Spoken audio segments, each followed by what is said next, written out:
Good morning student. Welcome to online class of science class 7th. Today we are starting the next chapter, the 18th chapter. The name of 18th chapter is Forest Our Lifeline. ठीक है, आप सब जानते हो forest यानी plants और जो wild life animals है, वाइल्ड प्लांट्स है और फॉरेस्ट है, ये किस तरह अपनी लाइफ अपने सर्वाइवल के लिए, नेचर के लिए, ठीक है, और बाकी सारे नेचर के अंदर जितने भी ऑर्गेनिज्म हैं उनके लिए कितने ज़रूरी है वो हम समझ सकते हैं। ठीक है, और हमें पता भी है। मान लो एक बार अगर अपन ऐसा इमेजिन करें, खाली सिर्फ इमेजिन करें कि अपने आसपास बिल्कुल भी प्लांट या कोई वाइल्ड एनिमल ना हो तो अपनी लाइफ कैसी होगी। ठीक है, बिल्कुल कलरलेस। ठीक है, ऐसा लगेगा कि कुछ है ही नहीं लाइफ में। अगर अपन बाहर घूमने जाते हैं तो वहाँ पर भी क्या करते हैं, वहाँ पर भी वहाँ की जो प्लांट्स है, एनिमल्स है, स्पेशली अपन जू वगैरह के अंदर घूमने जाते हैं तो वहाँ पर क्या देखते हैं, अपन क्या देखने जाते हैं, अपन स्पेशली वहाँ पे फॉरेस्ट और वाइल्ड लाइफ देखने जाते हैं, वाइल्ड लाइफ ऑब्जर्व करने जाते हैं। ठीक है, अब पता है अपन को कि फॉरेस्ट से अपन को बहुत सारी चीज़ें प्रोवाइड होती है, जैसे रबर, मोस्ट ऑफ मेडिसिन्स जो है प्लांट से प्रोवाइड होती है, और भी बहुत सारी ऐसी रॉ मटेरियल्स है जो अपन रोज़ यूज करते हैं, वो सारी की सारी अपन को फॉरेस्ट से मिलती है। ठीक है, वो सारी अपन को कौन प्रोवाइड करते हैं, फॉरेस्ट प्रोवाइड करते हैं। ठीक है ना, अब चैप्टर की स्टार्टिंग करते हुए इसका पहला टॉपिक लेते हैं, लेयर्स ऑफ फॉरेस्ट। ठीक है, फॉरेस्ट जो है वो भी अलग अलग लेयर्स के अंदर डिवाइडेड रहता है। The forest provide a home for many animals and plants. पता ही है अपन को कि बहुत सारे एनिमल्स और प्लांट जो है वो फॉरेस्ट के अंदर रहते हैं। फॉरेस्ट उनके लिए हाउस है, होम है, घर है। There are all kind of plants in a forest. एक फॉरेस्ट के अंदर सभी प्रकार के ऑल टाइप जो होते हैं ना एनिमल्स और प्लांट, वो सारे वहाँ पर मिलते हैं। There are herbs, shrubs, climbers, creepers and trees. वहाँ पर herbs, shrubs, climbers, clippers and trees, सारे यानी छोटे से लगाकर बड़े सारे के सारे प्लांट्स अपन को फॉरेस्ट के अंदर देखने को मिल जाते हैं। The top of portion of tall trees made by their spreading branches is called crown। ठीक है, जो सबसे टॉप मोस्ट लेयर होती है प्लांट की, उस टॉप मोस्ट लेयर को अपन कहते हैं क्राउन कहते हैं। ठीक है, ये मान लो एक प्लांट है तो इसकी जो टॉप मोस्ट लेयर होगी इसको क्या कहा जाएगा, क्राउन कहा जाएगा। ठीक है, The crowns of tallest tree from the topmost layer in the forest, it is called emergent layer। ठीक है, जो सबसे लंबे ट्रीज होते हैं उनकी जो टॉप मोस्ट लेयर्स होती है उनको, उस लेयर को अपन क्या कहते हैं, कौन सी लेयर कहते हैं, इमर्जेंट लेयर कहते हैं। कौन सी लेयर कहते हैं, इमर्जेंट लेयर। तो सबसे टॉलेस्ट प्लांट होते हैं, सबसे लंबे जो प्लांट होते हैं उनके ऊपर वाले हिस्सों को अपन कौन सी लेयर कहते हैं, इमर्जेंट लेयर। ठीक है, here sunlight is plenty, the crown of adjoining trees with average height make thick and roof like cover called canopy। अब इससे हाइट में थोड़े से कम, इससे हाइट में थोड़े से कम जो होते हैं उस लेयर को कहा जाता है कैनोपी। कौन सी लेयर कहा जाता है, कैनोपी लेयर कहा जाता है। Walking under a canopy you may be protected from sun and rain. अगर कैनोपी के अंदर से अपन निकलते हैं, यानी ऐसे प्लांट्स के अंदर से निकलते हैं तो हम सनलाइट से, रेन से बच सकते हैं, क्योंकि ये तो बहुत ऊपर होते हैं तो अपन सनलाइट और रेन से नहीं बच सकते। आसानी से सनलाइट और रेन अपन तक पहुंच सकती है अगर इनके नीचे से अपन निकल रहे हैं तो। पर कैनोपी लेयर्स के नीचे से अगर निकल रहे हैं, कैनोपी ट्रीज के अंदर से अगर निकल रहे हैं नीचे से, तो उस कंडीशन में रेन या सनलाइट अपने तक नहीं पहुँचती, क्योंकि ये ढक लेती है। ठीक है, ये कवर कर लेती है पूरे ऊपर के जगह को। Trees have crown of different type and size. These create different horizontal layer in the forest. They forms various understory layers. ठीक है, जितने भी प्लांट हैं उन सब की हाइट अलग अलग होती है, उनके क्राउन अलग अलग होते हैं, ठीक है, और ये अलग अलग लेयर बनाते हैं, ठीक है ना, और इन लेयर्स को कहा जाता है अंडर स्टोरी लेयर्स। और जो स्मॉलर प्लांट्स होते हैं grow under these large trees, इन लंबे लंबे ट्रीज़ के अंदर, इन टॉल ट्रीज़ के अंदर कुछ छोटे छोटे ट्रीज़ भी होते हैं, ठीक है, उनको क्लिम्बर्स, उनको सपोर्ट की ज़रूरत पड़ती है, ठीक है, या वो जो सपोर्ट की ज़रूरत पड़ती है वो जेंट या टॉल ट्रीज़ हो सकते हैं, ठीक है, और वो मिलकर बनाते हैं जो लास्ट लेयर कह सकते हो फॉरेस्ट फ्लोर की, ठीक है। फॉरेस्ट फ्लोर पर मोस्ट ऑफ ग्रास वगैरह ऐसे देखने को मिलती है।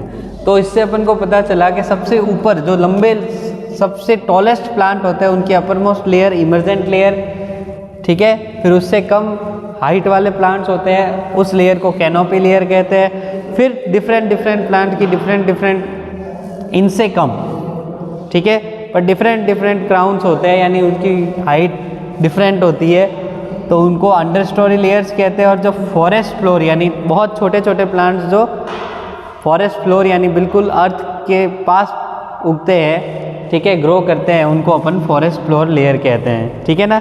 इस तरह से ये 4 लेयर होती है।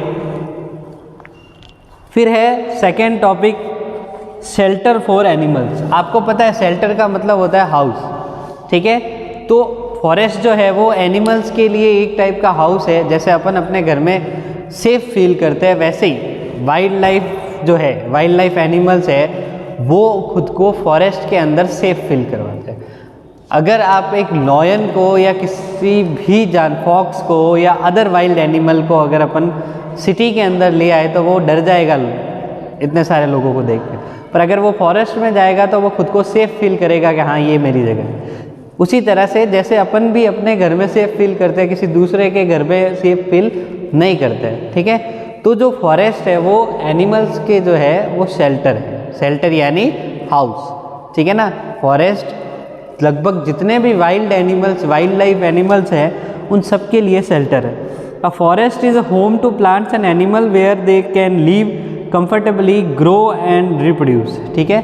फॉरेस्ट सारे एनिमल्स के लिए एक घर है जहाँ पर वो रह सकते हैं, ठीक है, वो खा पी सकते हैं आसानी से और रिप्रोड्यूस भी कर सकते हैं, यानी अपने जैसे संतानों की उत्पत्ति भी कर सकते हैं, अपने जैसे जो बेबीज़ है उनको भी प्रोड्यूस कर सकते हैं। Some common trees and plants found in Indian forest including banyan tree, sal, sheesham, टिक, नीम, पलाश, खैर, आंवला, काचर।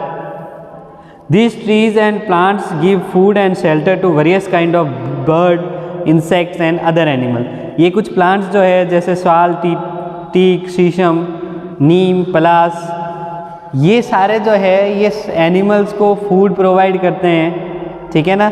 बर्ड्स को, एनिमल को, इंसेक्ट को, सबको फूड भी प्रोवाइड करते हैं और उनके लिए शेल्टर का भी काम करते हैं। तो अपन कह सकते हैं कि जो फॉरेस्ट है वो एक सेफ प्लेस है या सेफ हाउस है, होम है सारे वाइल्ड लाइफ एनिमल्स के रहने के लिए, ठीक है, उनके सर्वाइवल के लिए। अब ये शेल्टर सिर्फ एनिमल्स के लिए ही नहीं है, ये कुछ ट्राइब्स, ठीक है, कुछ आदिवासी जातियाँ जो कही जाती है ना, कुछ ट्राइब्स है, उनके लिए भी घर की तरह है, ठीक है। People belonging to different tribes live in forest and they derive benefit from the forest. अलग अलग ट्राइब्स के जो लोग हैं, ठीक है, वो भी जो फॉरेस्ट के आसपास रहते हैं उनके लिए भी फॉरेस्ट जो है वो घर होता है। वो फॉरेस्ट से जो भी बेनिफिट्स होते हैं वो ऑब्टेन करते हैं, उनका यूज़ करते हैं, उनसे अर्न भी करते हैं और फॉरेस्ट को सिक्योर भी रखते हैं, ठीक है। अब क्या क्या बेनिफिट्स है फॉरेस्ट से वहाँ पर रहने वाली ट्राइब्स के लिए? तो पहला है forest provide them with fruits and nuts for food and herbs for making traditional medicines. ठीक है, फॉरेस्ट से जो है फ्रूट, नट्स, ठीक है, ड्राई फ्रूट, फूड और हर्ब्स, ऐसे ही कुछ जड़ी बूटियाँ, हर्ब्स का मतलब जड़ी बूटियाँ, ठीक है, तो हर्ब्स मिलती है जिससे मेडिसिन वगैरह बनाई जा सकती है। Forest floor serve a grazing area of for cattle. इसके अलावा जो जानवर होते हैं, गाय भैंस है, जो प्लांट खाते हैं, ठीक है ना, जो हर्बीवोरस होते हैं, उनके लिए जो चरने की जगह है ना, वो भी फॉरेस्ट में प्रोवाइड हो जाती है। Forest provide them with branches and leaves with which they make their huts. Forest से कुछ ब्रांचेज और लीव्स की मदद से, फॉरेस्ट के अंदर जो कुछ प्लांट्स होते हैं उनकी ब्रांचेज, लीव्स यानी पत्तियाँ और जो शाखाएं होती है, उनकी मदद से जो है वो घर बना सकते हैं। ठीक है, bamboo from forest is use to make basket to collect and store food material. Bamboos जो होते हैं, उन बाम्बूज की मदद से जो है बहुत सारे फर्नीचर मटेरियल भी बनता है, और भी वहाँ पे कुछ लोग लकड़ी के घर भी बनाते हैं, तो उसके लिए भी बाम्बूज का यूज होता है। और वो बाम्बूज कहाँ से प्रोवाइड होते हैं? फॉरेस्ट से प्रोवाइड होते हैं। Wood from forest is use to make implements for agriculture. जो फॉरेस्ट से वुड मिलता है उसके लिए फर्नीचर, उससे फर्नीचर बनाने में और भी बहुत सारे डोमेस्टिक यूज़ होते हैं उस वुड से। तो वो वुड भी अपन को कौन प्रोवाइड करता है? वो वुड अपन को प्रोवाइड करता है फॉरेस्ट। तो इस तरह से फॉरेस्ट जो है, फॉरेस्ट के बहुत सारे बेनिफिट्स है वहाँ पर रहने वाली ट्राइब्स के लिए, और इसके अलावा वहाँ पर नहीं रहने वाली भी जो ट्राइब्स है या जो लोग हैं, पीपल्स है, उनके लिए भी फॉरेस्ट उसी तरह से बेनिफिट प्रोवाइड करता है। बट वहाँ पर रहने वाली ट्राइब को ज़्यादा बेनिफिट रहता है, क्योंकि उनको उन बेनिफिट को लेने के लिए ज़्यादा दूर नहीं जाना पड़ता। अब है web life in forest. Next है web life in forest. The plants and animals living in the forest depend upon each other. The plants depend upon the soil of forest that is rich in nutrients and moisture. The flowering plants depend upon animals like butterflies, honeybees and bumblebees for pollination. Some animals like birds and monkeys help in dispersal of their seeds. Herbivores like rabbit, deer, grasshoppers depend on the plant, their fruit. अब देखो, web life in forest का means क्या होता है कि forest के अंदर जितनी भी एनिमल और प्लांट है वो सारे कहीं ना कहीं किसी न किसी तरह से डायरेक्टली और indirectly depends on each other, एक दूसरे पर निर्भर करते हैं। ठीक है, जैसे मान लो वहाँ पर जो प्लांट है वो वहाँ की सॉइल पर डिपेंड करता है। सॉइल अगर अच्छी होगी तो प्लांट अच्छे से ग्रोथ करेंगे। दूसरी चीज़ प्लांट जो है, प्लांट के ऊपर जो फ्लावर होते हैं उन फ्लावर को पॉलिनेशन की ज़रूरत पड़ती है, और उस पॉलिनेशन के लिए इंसेक्ट्स की ज़रूरत होती है, और कुछ दूसरे एनिमल्स जो है वो पॉलिनेशन की प्रोसेस को कंप्लीट करते हैं। ठीक है, तो कुछ ऐसे भी बर्ड्स और इंसेक्ट्स वगैरह होते हैं जिनको फूड प्लांट से ही प्रोवाइड होता है, वो प्लांट को ही फूड के रूप में यानी फूड के फॉर्म में इनटेक करते हैं। तो कुछ कार्निवोरस है जो उन एनिमल्स को खाते हैं। ठीक है, छोटे छोटे एनिमल्स को खाते हैं और फूड की फॉर्म में ऑब्टेन करते हैं। इसके अलावा कुछ लोग ओमनिवोरस भी होते हैं, प्लांट और एनिमल्स दोनों का यूज़ फूड की फॉर्म में करते हैं। तो इस तरह से अपन कह सकते हैं जो लाइफ है एक फॉरेस्ट के अंदर, वो लाइफ जो है वो एक दूसरे पर डिपेंड करती है। जैसे कि एक वेब हो, जाल हो, एक जाल बना हुआ है जिसमें बहुत सारे वायर्स हैं और वो सारे एक दूसरे से कनेक्टेड है। उसी तरह से यहाँ इस फॉरेस्ट में भी जितने भी प्लांट्स और एनिमल रहते हैं वो भी मिलकर एक वेब बनाते हैं, एक दूसरे से इंटरकनेक्टेड रहते हैं, एक दूसरे पर डिपेंड करते हैं। ठीक है,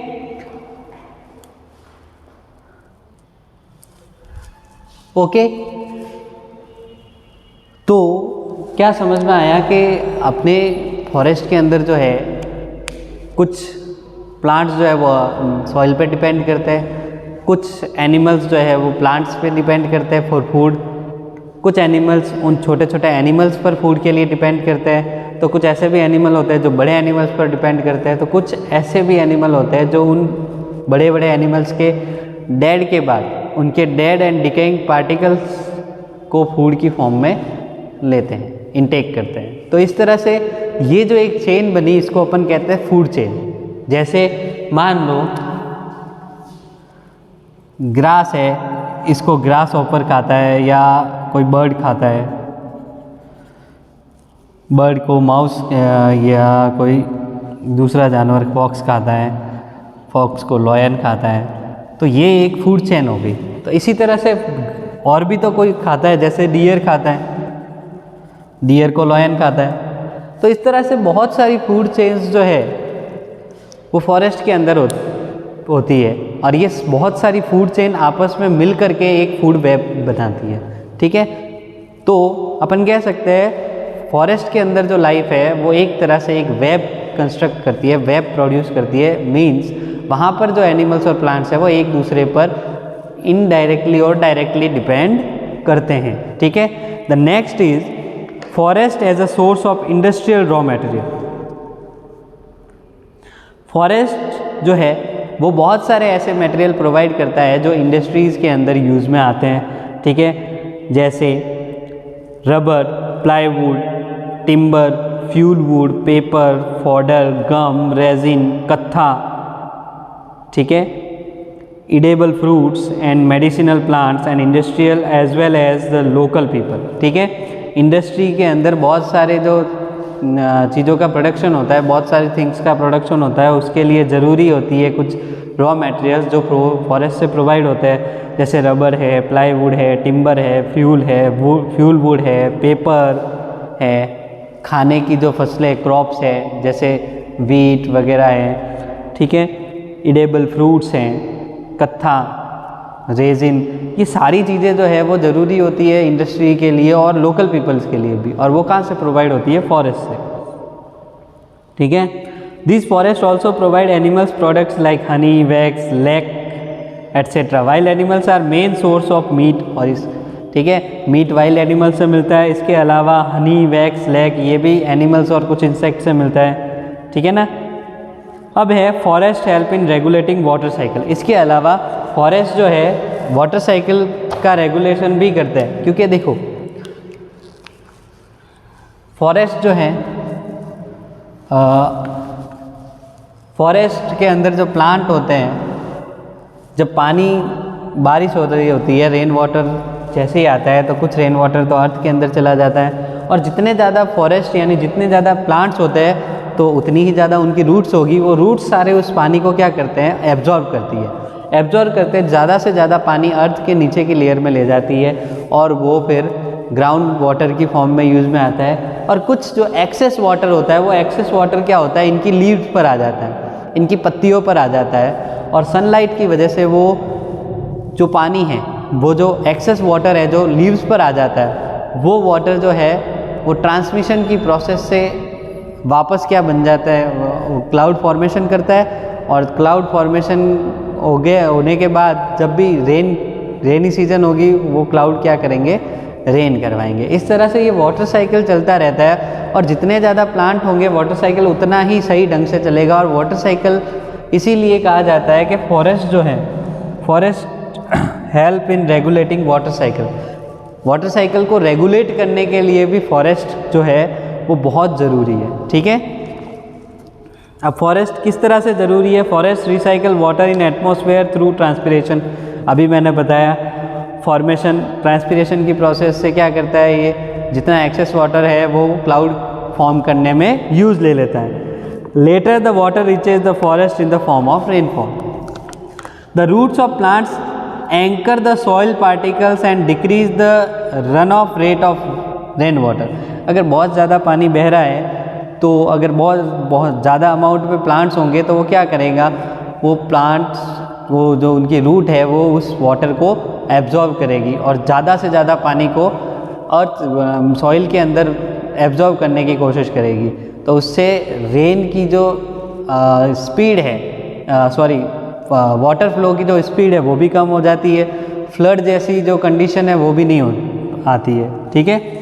और वाटर टेबल भी मेंटेन रहता है, क्योंकि मोस्ट ऑफ वाटर जो है वो ग्राउंड वाटर की फॉर्म में अर्थ की नीचे वाले इनसाइड लेयर्स के अंदर चला जाता है। फिर है green lungs of the earth. Forest are called the green lungs of earth. क्यों कहा जाता है? क्योंकि आपको पता है फॉरेस्ट जो है, फॉरेस्ट यानी ग्रीन प्लांट्स जो है, ग्रीन प्लांट्स के अंदर क्या होता है? फोटोसिंथेसिस की process. By photosynthesis process plants make their own food and with food oxygen is also produced, ठीक है। फूड के साथ ऑक्सीजन भी प्रोड्यूस होती है, और वो ऑक्सीजन जो है वो सारे एनिमल्स और ह्यूमन बीइंग्स जो ब्रीथिंग गैस की फॉर्म में इनटेक करते हैं, ठीक है। मतलब ऑक्सीजन के बिना तो अपन सर्वाइव ही नहीं कर पाते, और वो ऑक्सीजन अपन को ज़्यादा से ज़्यादा अमाउंट में कहाँ से मिल रही है? फॉरेस्ट से, और फॉरेस्ट के अंदर जो ग्रीन प्लांट्स है उनसे, ठीक है। तो इसीलिए फॉरेस्ट को क्या कहा गया है? Green lungs of the earth, ठीक है। Role of forest in maintain soil fertility. चलो इसके पहले ये भी बता दूं कि फॉरेस्ट ऐसी बहुत सारी चीज़ें प्रोवाइड करता है जो सिर्फ अपने यूज़ में होती है। फॉरेस्ट खुद कभी यूज़ नहीं करता है, ठीक है ना। फॉरेस्ट कभी खुद अपनी चीज़ों का यूज़ नहीं करता है, वो दूसरों के लिए ही प्रोड्यूस करता है और दूसरे ही उसका यूज करता है, अपन ही तो यूज करते हैं। फॉरेस्ट पेड़ प्लांट्स जो है वो क्या खुद अपने फ्रूट्स खाता है? क्या वो खुद अपने फ्लावर्स का यूज करता है? नहीं। उस फ्लावर्स के, फ्रूट्स का, या उसकी वुड का, लकड़ी का, सब यूज कौन करते हैं? एनिमल्स और ह्यूमन बींग्स। और तो प्लांट तो खुद नहीं करते, ठीक है। तो प्लांट जो है बहुत काइंड होते हैं, तो अपन को कंजर्वेशन करनी चाहिए उनकी। फिर है roles of forest in maintaining soil fertility. Forest जो है सॉइल की फर्टिलिटी को भी बनाए रखते हैं। फर्टिलिटी बनाने में फॉरेस्ट बहुत ज़रूरी है, क्योंकि सभी फॉरेस्ट, ठीक है, सभी फॉरेस्ट जो है जब भी ग्रो करवाते हैं, अपन भी अगर खेत में फसल उगा रहे हैं तो उसके लिए अपन सॉइल को बहुत सारे न्यूट्रिएंट्स प्रोवाइड करते हैं मैन्योर, फर्टिलाइजर्स के थ्रू। तो उसी तरह से उससे क्या होता है? जितने ज़्यादा न्यूट्रिएंट्स सॉइल को मिलते हैं उतनी ज़्यादा सॉइल क्या होती जाती है? फर्टाइल होती जाती है। As we have learn earlier, there is a web of life in forest. In an animal dies in the forest becomes food for scavengers like vultures, crows, jackal, insects, millipedes and beetles consume the leftover. Similarly, plants also meet a similar fate due to the activities of earthworms, snail, white ants and other insects. There are several microorganisms like fungi and bacteria known as decomposers. The decomposers feed upon the leftover dead plant and animal tissue and convert into dark colored substance called humus. अब क्या होता है कि जितने भी बड़े बड़े animals और प्लांट्स हैं वो भी तो कभी ना कभी डेड होते हैं, ठीक है। जो अर्थ पे बोर्न हुआ है उसकी डेट फिक्स है, ठीक है। कब है वो डेट फिक्स नहीं है, टाइम फिक्स नहीं है, बट ये फिक्स है कि उसकी डेथ होगी, ठीक है। तो प्लांट्स और एनिमल उनकी भी डेथ होती है। अब कुछ ऐसे जैसे क्रो है, वल्चर है, ये ऐसे है जो मरे हुए यानी डेड एंड डिकेनिंग जो एनिमल्स है उनको खाते हैं, ठीक है। और कुछ ऐसे माइक्रो ऑर्गेनिज्म है जैसे फंजाई है, वो क्या करते हैं? इन मरे हुए पेड़ पौधों को छोटे छोटे पार्टिकल्स में डिकम्पोज यानी तोड़ देते हैं, ब्रेक डाउन कर देते हैं और एक ब्लैक कलर का सब्सटेंस बनाते हैं जिसको कहते हैं ह्यूमस। क्या कहते हैं? ह्यूमस। और ऐसा कहा जाता है कि ह्यूमस की अमाउंट सॉइल के अंदर जितनी ज़्यादा होती है उतनी ही सॉइल फर्टाइल होती है, ठीक है। मतलब सॉइल की फर्टिलिटी बढ़ाने में जो एनिमल्स, जो वाइल्ड लाइफ एनिमल्स और प्लांट है वो मरने के बाद भी सॉइल की फर्टिलिटी बढ़ा रहे हैं और नए ग्रोथ करने वाले प्लांट्स को हेल्प कर रहे हैं, ठीक है। तो इस तरह से फॉरेस्ट जो है वो सॉइल की फर्टिलिटी को मेंटेन करने का भी काम कर रहे हैं। The presence of humus ensure that the nutrients of the dead plants and animals are release into soil. Humus अगर प्रेजेंट है तो इसका मतलब क्या है? जो मर गए थे पेड़, जो प्लांट्स और एनिमल्स, उनके अंदर जो भी न्यूट्रिएंट्स थे वो सारे के सारे कहाँ स्प्रेड हो गए? सॉइल के अंदर स्प्रेड हो गए, ठीक है। और सॉइल के अंदर न्यूट्रिएंट सॉइल को मिलेंगे तो सीधी सी बात है वो फर्टाइल ही होगी, अनफर्टाइल तो होगी नहीं, ठीक है। तो इस तरह से कह सकते हैं कि फॉरेस्ट जो है वो सॉइल की फर्टिलिटी को भी मेंटेन करते हैं। अब है डिस्ट्रक्शन ऑफ फॉरेस्ट, ये सबसे बुरी चीज़ है कि जो अच्छा कर रहा है उसका डिस्ट्रक्शन हो रहा है, ठीक है। We depend on forest for our survival, what would happen if forest were to disappear? Deforestation is the process of felling of trees on a large scale causing destruction of forest. Deforestation आजकल लोग, हम भी, ठीक है, हम हमारे जैसे लोग क्या कर रहे हैं, फॉरेस्ट को काट रहे हैं, ठीक है, और लार्ज अमाउंट के अंदर काट रहे हैं, जो कि क्या कर रहे हैं, कहीं ना कहीं उससे अपना ही नुकसान है, अपने को ही डिसएडवांटेज है। बट अभी नहीं समझ पा रहे लोग, अभी पीपल्स को समझ में नहीं आ रहा, अभी पीपल सिर्फ अपना एडवांटेज देख रहे हैं कि अपने को फॉरेस्ट काटेंगे तो इससे ये अर्निंग ऑफ मनी में फ़ायदा होगा, बट दूसरी चीज़ों को वो नज़रअंदाज कर रहे हैं, यानी नेगलेक्ट कर रहे हैं, ठीक है।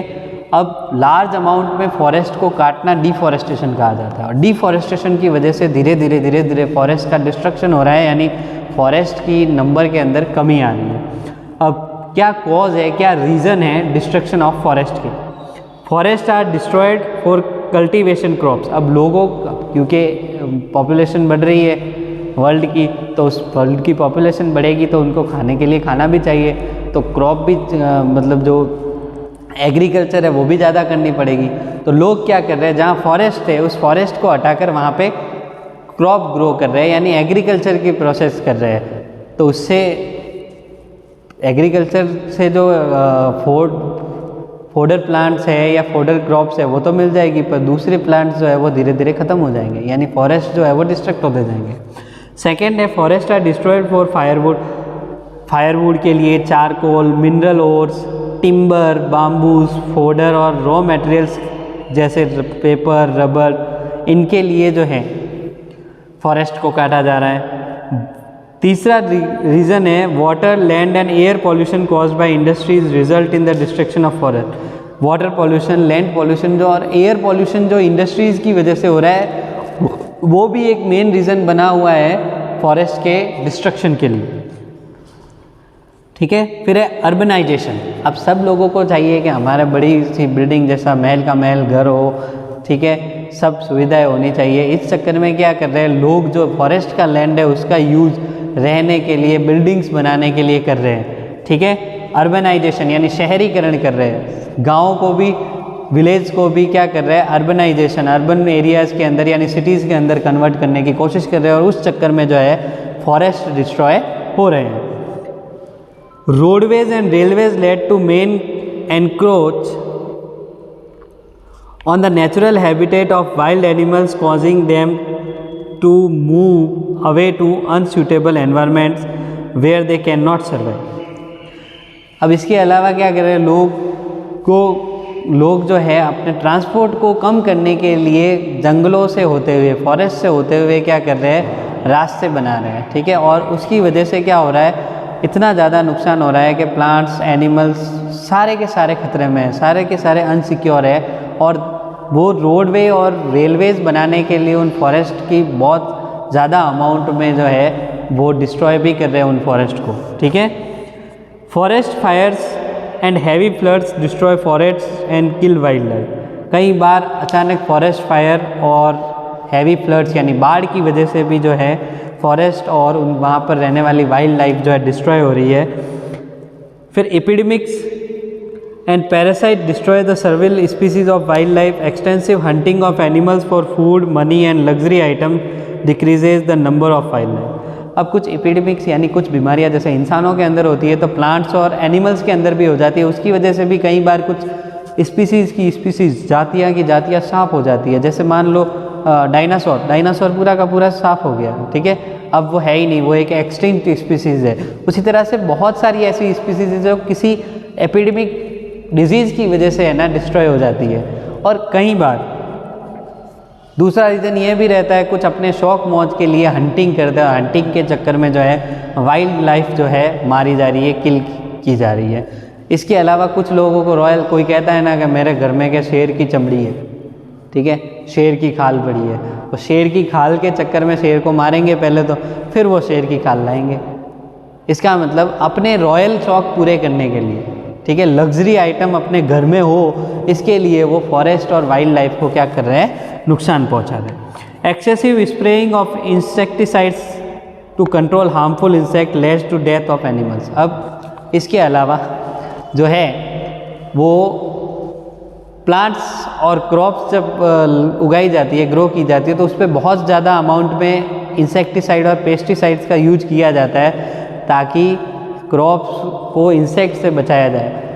पर अब वो इतनी ज़्यादा अमाउंट में यूज़ कर लेते हैं कि वो एनिमल्स जब उनको वहाँ पे ग्रेज करते हैं या खाते हैं, या कोई भी ऑर्गेनिज्म जो है उसको अगर खाने के रूप में यूज़ लेगा, फूड की फॉर्म में यूज़ लेगा, तो उसको कोई ना कोई डिसएडवांटेज या हो सकता है उसकी डेथ भी हो जाए, ठीक है। तो इस तरह से भी फॉरेस्ट और फॉरेस्ट के अंदर रहने वाली वाइल्ड लाइफ के अंदर जो है वो प्रॉब्लम आ रही है और कमी आ रही है। फिर डिफॉरेस्टेशन एंड इट्स इफेक्ट, ठीक है, नेक्स्ट टॉपिक है डिफॉरेस्टेशन एंड इट्स इफेक्ट। अब डिफॉरेस्टेशन हो रहा है तो इसके इफेक्ट कोई अच्छे तो होंगे नहीं, बुरे इफेक्ट ही पड़ेंगे। तो पहला बुरा इफेक्ट ये है कि increase soil erosion and hence decrease fertility. Soil erosion का मीन्स क्या होता है, जो अपर मोस्ट लेयर होती है,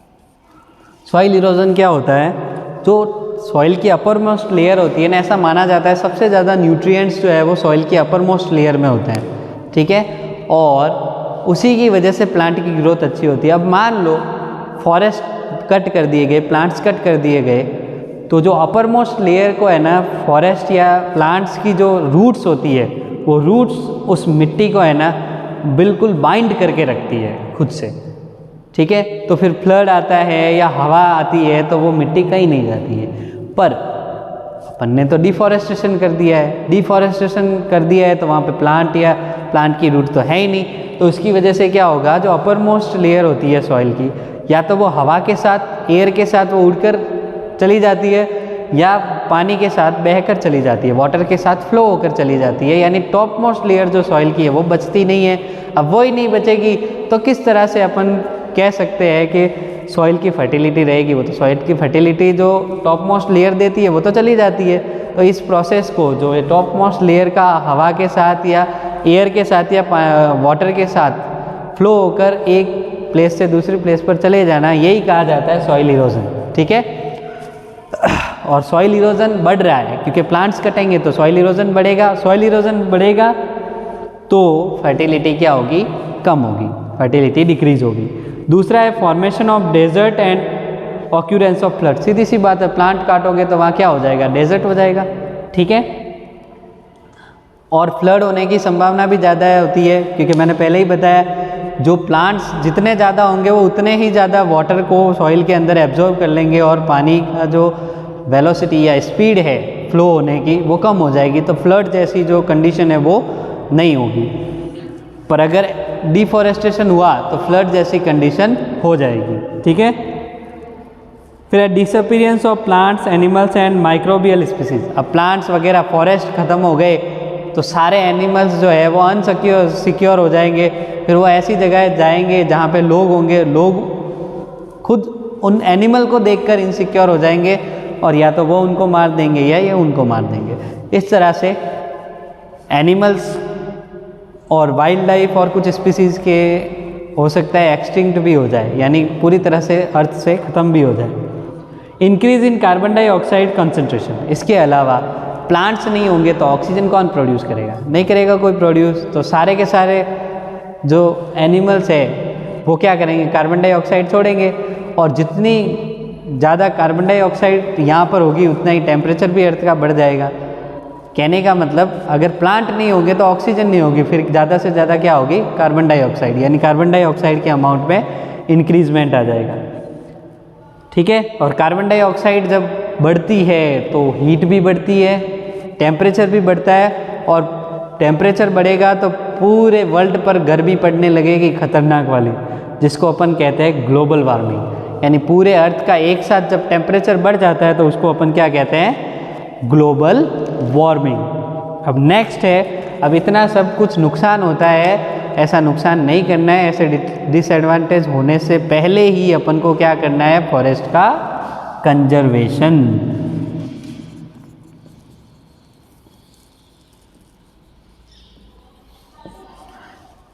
फॉरेस्ट कंजर्वेशन यानी फॉरेस्ट को बचाना अपना ड्यूटी, मोरल ड्यूटी है, ठीक है। इंडिया के अंदर क्या है, लोगों को अपने मोरल राइट्स तो याद रहते हैं पर मोरल ड्यूटीज़ कोई याद नहीं रखता है, ठीक है। पर वो राइट्स भी तभी काम में आएंगे जब अपन मोरल ड्यूटीज़ का ओबे करेंगे, मोरल ड्यूटीज़ जब अपन मानेंगे तभी मोरल राइट्स भी काम में आने वाले हैं, अदरवाइज राइट का भी आपको राइट नहीं है, ठीक है। Now conservation of forest, experts believe that for maintaining the quality of environment 1/3 of the country's land should be under forest। Experts का ये मानना है कि जितना लैंड है अर्थ पे उसका 1/3 पार्ट जो है वो प्लांट फॉरेस्ट होना चाहिए, ठीक है।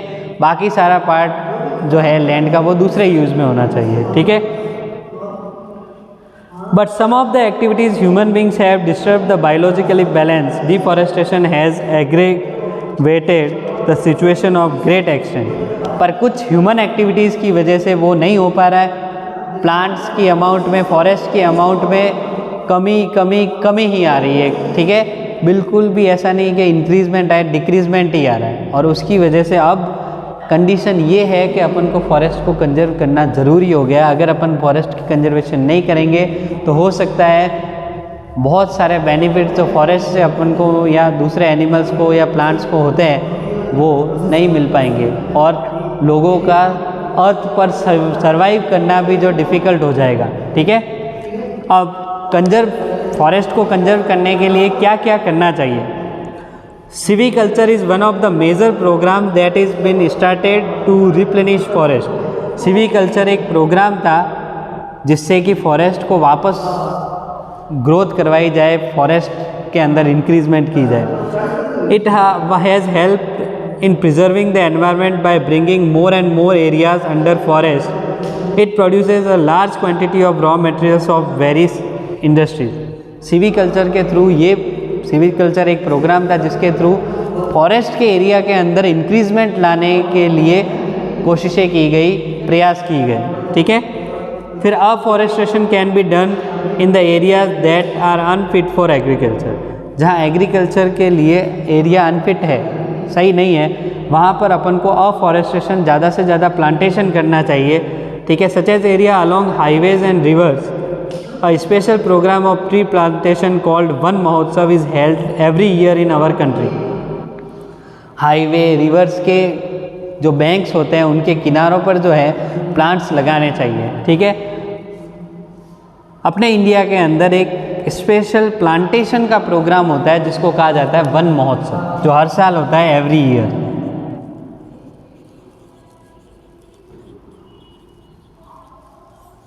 ठीक है। वन महोत्सव के अंदर ज़्यादा से ज़्यादा पीपल्स जो है प्लांटेशन करते हैं, ठीक है।